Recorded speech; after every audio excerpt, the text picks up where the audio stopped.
California National Guard some time ago began to seek repayment from vets of re-enlistment bonuses it had paid out years ago.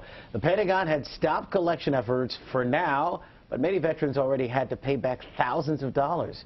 Here now to sort all this out for us, this difficult case, is local defense attorney Paul DerOhannesian. Paul, thank you so much for being here. Good to see you, Dan. Can you first, before we even delve into this, what happened here? What happened was approximately 20,000 individuals were given bonuses to re-enlist. The government audited and said, you know what, you weren't entitled to get that. We want the money back. And it hit particularly hard among California National Guard reservists. What is the, I mean, it seems like this was a mistake by the government, right? Well, it's not only a mistake by the government. It turns out in 2010, several of the recruiters were actually convicted of making and engaging in fraudulent actions with respect to their recruitment. So that makes it even worse yet. But it's such a minefield when you have to try to challenge government benefit decisions. So what's going to happen? So they've stopped the reimbursement.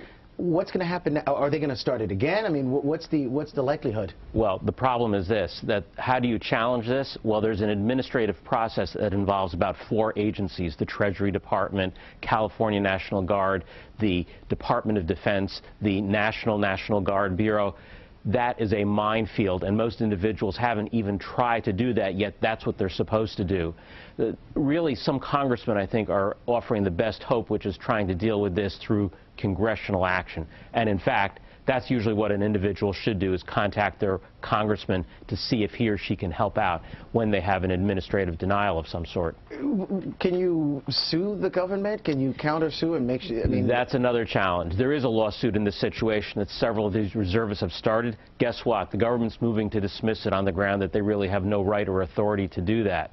And of course, it takes expenses, and it's not easy to bring that lawsuit from a financial point of view. So while you can, it's very difficult, and they're already facing the battle of trying to get that case sustained. I mean, this is government money, so, I mean, these are veterans we're talking about, people who serve this country and overseas, no less, right?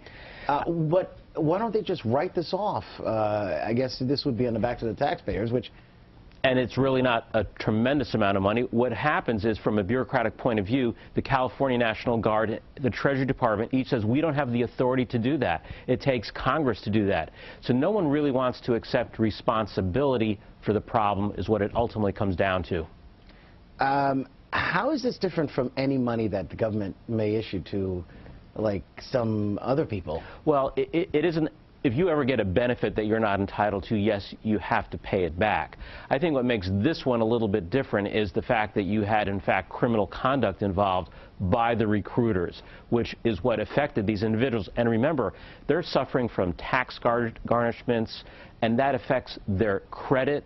So there's significant consequences to these individuals, too, who can't make these payments that they're being asked to make. The government is garnishing their wages and their... Yes, because that's what the government will do when they say that you took a benefit that you're not entitled to. And that's what's happened in this case. Interest payments, wage garnishments, and tax liens, and credit history, all affected by this action. So let's say you take money fraudulently, let's say government assistance fraudulently. Obviously, it's fraudulent on your part. You have to pay it back. Absolutely. And you can go to prison for that.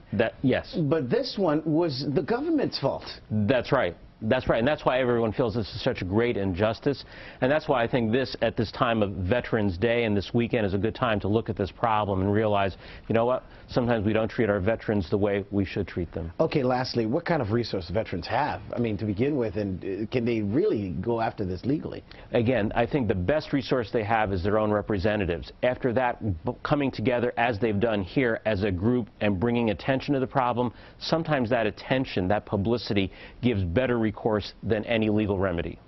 Wow, Paul, this is a very, very interesting case. Thank you so much for sorting it all out for us. My pleasure. Much appreciated. Thank you so much. More information on this on our website at WNYT.com. We will be right back with the day's top stories. Stay with us.